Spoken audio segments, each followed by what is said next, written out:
Hello student, स्वागत है आप सभी का आज के सेशन में। कैसे हैं बच्चे आप सभी लोग? चलिए स्टार्ट करते हैं आज के क्वेश्चंस को। देखते हैं क्या क्या खबरें हमें याद करनी है। और उसके अलावा बच्चे एसएससी जी के लिए लास्ट कुछ दिन बचे हुए हैं। ठीक है, तो अभी जो है अपने मन को शांत रखना बहुत ज़रूरी है। ठीक है, थॉट प्रोसेस जो है आपका बिल्कुल शताब्दी एक्सप्रेस की गति से भाग रहा होगा यहाँ से वहाँ। ठीक है, तो उसको थोड़ा संभालिए, इधर से उधर जो है जाने से रोकिए। नई चीज़ों की तरफ तो बिल्कुल भी नहीं जाना है। जो जितनी भी आपके पास में पुरानी प्रिपरेशन है उसी को जो है रिवाइज आप करते जाइए। ठीक है, और इस तरीके से जो है आपको बिल्कुल काम माइंड के साथ में एग्जाम तक जाना है। ठीक है, चलिए देखिए, सबसे पहले जो न्यूज़ है बहुत इंपॉर्टेंट है। सीजीआई यानी कि भारत के मुख्य न्यायाधीश, तो ये जो है आपके बच्चे अपॉइंट हुए हैं। ये है आपके 53rd 53वें नंबर के मुख्य न्यायाधीश सीजीआई के रूप में जो है आपका ये चुने गए हैं न्यायमूर्ति सूर्यकांत। वैसे ये न्यूज़ हमने पहले भी पढ़ ली थी, लेकिन अभी जो है आपका शपथ दिलाई गई है। ठीक है, तो न्यायमूर्ति सूर्यकांत को राष्ट्रपति द्रौपदी मुर्मू के द्वारा 53वें मुख्य न्यायाधीश के रूप में शपथ दिलाई गई है। इन्होंने किसकी जगह ली है? न्यायमूर्ति बी आर गवई की। न्यायमूर्ति बी आर गवई का स्थान इन्होंने लिया है, जिनका कार्यकाल 23 नवंबर को समाप्त हो गया है। इस बार का जो शपथ ग्रहण समारोह रहा, इसमें एक खास बात हुई कि अलग अलग कंट्रीज के सीजीआई को बुलाया गया। कहाँ से? Bhutan, Brazil, Kenya, Malaysia, Mauritius, Nepal, Sri Lanka. ठीक है, तो इन देशों के मुख्य न्यायाधीश को जो है इस सेरेमनी में बुलाया गया। अब यहाँ पे आपको स्टैटिक पॉइंट दो याद रखने हैं। आपको पूछा जाएगा कि सीजीआई का उल्लेख कौन से आर्टिकल में आता है, तो यह है आपका 124 में। ठीक है, आर्टिकल 124। फिर आएगा कि राष्ट्रपति के द्वारा सीजीआई को शपथ दिलाई जाती है, या फिर जो भी आपके सुप्रीम कोर्ट के जजेस होते हैं, न्यायाधीश होते हैं, उनको शपथ दिलाई जाती है। ये कौन से आर्टिकल में आता है? तो आर्टिकल है आपका 124 का 2। ठीक है, ये दोनों ही आर्टिकल इंपॉर्टेंट है। अगला है आपका डेविस कप। डेविस कप का संबंध होता है टेनिस से, है ना। तो डेविस कप की खास बात यह है कि इसमें सिर्फ मेंस, ठीक है, सिर्फ पुरुष ही हिस्सा लेंगे। ठीक है, तो ये जो है आपका डेविस कप, ये मेंस का जो है आपका क्या है, पूरा टूर्नामेंट होता है। इसमें जो है आपका टेनिस के खिलाड़ी हिस्सा लेते हैं, और इटली के द्वारा स्पेन को हरा करके ये जो है आपका जीत दिया गया है। तो याद रखना 2025 का डेविस कप जो है आपका इटली ने जीता है, स्पेन को रहा है। और ये क्या है आपका एक मेंस टेनिस का टूर्नामेंट है। ठीक है, अगली जो न्यूज है ये भी आपका टेनिस से ही रिलेटेड है। टेनिस के बच्चे बहुत ही दिग्गज खिलाड़ी, स्विट्जरलैंड के स्टार टेनिस खिलाड़ी रॉजर फेडरर, इनको एक सम्मान दिया गया है। अंतरराष्ट्रीय tennis hall of fame class of 2026 में इनको चुना गया है। ठीक है, तो बस इतना ही हमें याद रखना है। रॉजर फेडरर आपको नाम याद रखना है। कहाँ के खिलाड़ी हैं? स्विट्जरलैंड के, मतलब अभी ये रिटायर हो चुके हैं प्रोफेशनल टेनिस से। अगला बच्चे आपका सेबी है। ये है आपका securities and exchange board of India, SEBI. SEBI के मेंबर के रूप में जो है अपॉइंट किया गया है संदीप प्रधान को। अभी चूंकि दोबारा से चर्चाओं में आया है, तो इसकी वजह से इसका स्टैटिक पोर्शन जो है ये ऑटोमेटिकली इंपॉर्टेंट हो जाता है। तो इसके बारे में जो है, एक तो इसकी फुल फॉर्म भारतीय प्रतिभूति विनिमय बोर्ड, ठीक है, सेबी। ये आपका securities and exchange board of India. स्थापना 12 अप्रैल 1988 को यह कार्यकारी निकाय के रूप में स्टैब्लिश किया गया था। बाद में 1992 में इसे जो है संवैधानिक दर्जा दे दिया गया, नहीं सॉरी, कानूनी दर्जा दे दिया गया। ठीक है, क्योंकि ये जो है आपका एक एक्ट आता है आपका सेबी अधिनियम 1992। ठीक है, उसके तहत जो है इसको आपका लीगलाइज कर दिया जाता है। उसके बाद आपको क्या याद रखना, हेडक्वार्टर इसका मुंबई में है, और वर्तमान में इसके जो 11वें अध्यक्ष हैं वो है आपके मिस्टर तुहीन कांता पांडे। ठीक है, अगला बच्चे आपका एक रिपोर्ट है United Nation financial tracking service, इनके द्वारा जो है एक रिपोर्ट जारी की गई है। और इस रिपोर्ट में इन्होंने ये बताया है कि दुनिया के वो कौन से देश हैं जो कि सबसे ज्यादा डोनेट करते हैं, ठीक है, सबसे ज्यादा ह्यूमैनिटेरियन हेल्प करते हैं। तो उसके अकॉर्डिंग अगर आप देखेंगे तो टॉप 3 कंट्रीज है बच्चे ये।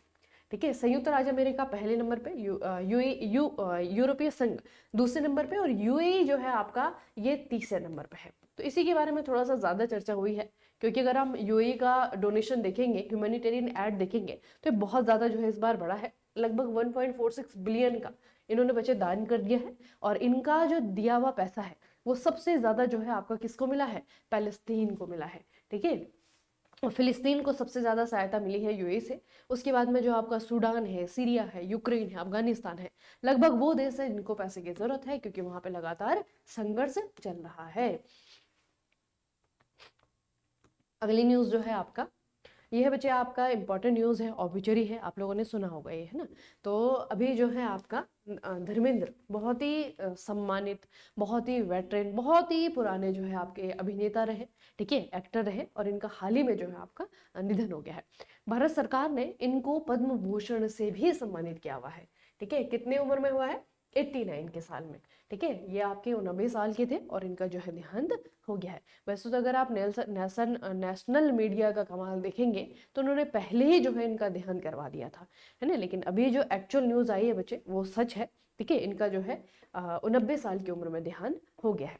अब इनके बारे में कुछ आपके फैक्ट हैं जो एग्जाम में पूछे जाएंगे, ठीक है। तो पहले तो नाम, उसके अलावा आपका काम, ठीक है, ये आपका बेसिक चीज होता है। लेकिन चूंकि एक बड़ी हस्ती है, बहुत ही सेलिब्रेटेड पर्सनैलिटी है, ठीक है, तो इनके बारे में थोड़ा सा और चीजें भी हमें याद रखनी पड़ेंगी। सबसे पहले इनको भारतीय सिनेमा में ही मैन के नाम से जाना जाता था, ठीक है। भारतीय सिनेमा में उनके महत्वपूर्ण योगदान के लिए 2012 में भारत का तीसरा सबसे बड़ा नागरिक सम्मान यानी कि पद्म भूषण इनको दिया गया, ठीक है। उनके जो प्रमुख पुरस्कार है उसमें आपका बहुत सारे फिल्म फेयर भी हैं, ठीक है। उसको जो फिल्म घायल इनकी थी उसके लिए जो है इनको उसके लिए जो है इन्होंने film fair life time achievement पुरस्कार इनको दिया गया था, ठीक है। फिल्म घायल के लिए देखो national film for best popular film ये भी इनको दिया गया था, ठीक है। आईफा के इन्होंने जो है आपके काफी अवार्ड जीते हैं। तो मतलब अगर आप अवार्ड में देखने जाएंगे तो बहुत सारे पुरस्कार बच्चे इनको मिले हैं। और अभी तो एक्टर के रूप में नहीं, क्योंकि इतनी उम्र हो गई थी तो इनको बहुत सारे लाइफ टाइम अचीवमेंट पुरस्कार दिए गए हैं, ठीक है। बहुत सारे लाइफ टाइम अचीवमेंट पुरस्कार इन्होंने जीते हैं। उसके अलावा बच्चे भारतीय संसद लोकसभा में member of the Indian parliament भी जो है आपका ये रह चुके हैं। 2004 से 2009 तक राजस्थान के बीकानेर क्षेत्र का रिप्रेजेंटेशन इन्होंने किया था बीजेपी से, भारतीय जनता पार्टी से, ठीक है। तो इनका जो है आपका एक तो वो है अभिनेता वाला जो इनका कंट्रीब्यूशन है, और एज ए एमपी भी इन्होंने काम किया हुआ है, ठीक है। तो यहाँ से बच्चे आपका क्वेश्चन पूछा जा सकता है, ठीक है। इन्होंने जो है आपका रिप्रेजेंट किया है बीजेपी को। अभी जो है पूरी फैमिली जो है इनकी वाइफ जो है हेमा मालिनी, है ना, वो भी जो है आपका बीजेपी की एमपी है। उसके अलावा जो है आपकी शनि देओल है, वो भी जो है आपके बीजेपी की एमपी, मतलब इनके बेटे, ठीक है। तो पूरी फैमिली एक तरीके से जो है आपका ये एक्टर टर्न्ड एमपी या फिर पॉलिटिशियन, है ना, वैसे है ये। तो धर्मेंद्र के बारे में बच्चा आपको इतनी चीजें याद रखनी है, ठीक है, ये थोड़ा सा याद रखिएगा। और सबसे जो इनकी पॉपुलर फिल्म है वो तो आप लोगों ने सुनी होगी, शोले, है ना। शोले जो है इनका बहुत ही सराहनीय काम है। और वैसे भी मतलब काम तो जैसा भी हो लेकिन पॉपुलर बहुत ज्यादा है ना। शोले जो है आपके बहुत ही फेमस बच्चे मूवी है, आप लोगों ने कभी ना कभी इसके डायलॉग जरूर सुने होंगे, है ना। तो वो जो है आपका एक आइकॉनिक है, ठीक है, आइकॉनिक मूवी है वो, उसमें आपके यही थे। अगला बचा आपका इंटरनेशनल है। चीन दुनिया का पहला मोबाइल आत्मनिरंतर कृत्रिम द्वीप बना रहा है जिससे कि deep sea all weather resident floating research facility कहा जाता है। यह परमाणु प्रतिरोधी होगा। अब यहाँ पे आपको क्या याद रखना है, दुनिया का पहला मोबाइल आत्मनिरंतर कृत्रिम द्वीप, ठीक है, एक आर्टिफिशियल आइलैंड बच्चे आपका बन रहा है। और ये कौन बनाएगा? चाइना, ठीक है। चाइना के द्वारा जो है आपका एक आर्टिफिशियल आइलैंड जो है आपका बच्चे बनाया जा रहा है। इस प्लेटफॉर्म के डिजाइन में एक दुर्लभ न्यूक्लियर ब्लास्ट रेजिस्टेंस सिस्टम शामिल है जो कि मेटा मटीरियल सैंडविच पैनलों का इस्तेमाल करके तीव्र ऊर्जा को अवशोषित करता है और शक्तिशाली झटकों को नरम दबाव से बदल देता है।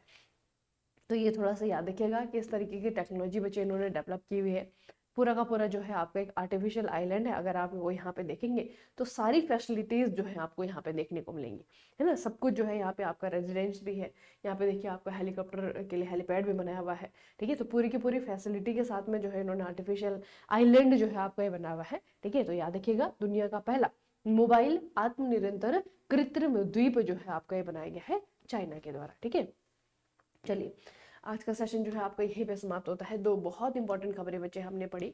एक तो एक्टर धर्मेंद्र, इनका देहांत जो है आपका हुआ है, ठीक है, बहुत इंपॉर्टेंट है। और दूसरी जो है आपकी अपॉइंटमेंट है जो कि न्यायमूर्ति सूर्यकांत की अपॉइंटमेंट है, ठीक है। तो कम न्यूज़ है लेकिन दो जो है आपके बहुत इंपॉर्टेंट है। यहाँ से क्वेश्चन आपको डेफिनेटली देखने को मिलने वाला है आने वाले एग्जाम में, ठीक है। चलिए फिर आज का सेशन हम यहीं पर समाप्त करते हैं, मिलेंगे फिर नेक्स्ट सेशन में। तब तक के लिए बढ़ते रहिए अपना खूब सारा ख्याल रखिएगा। आप सभी का बहुत बहुत धन्यवाद।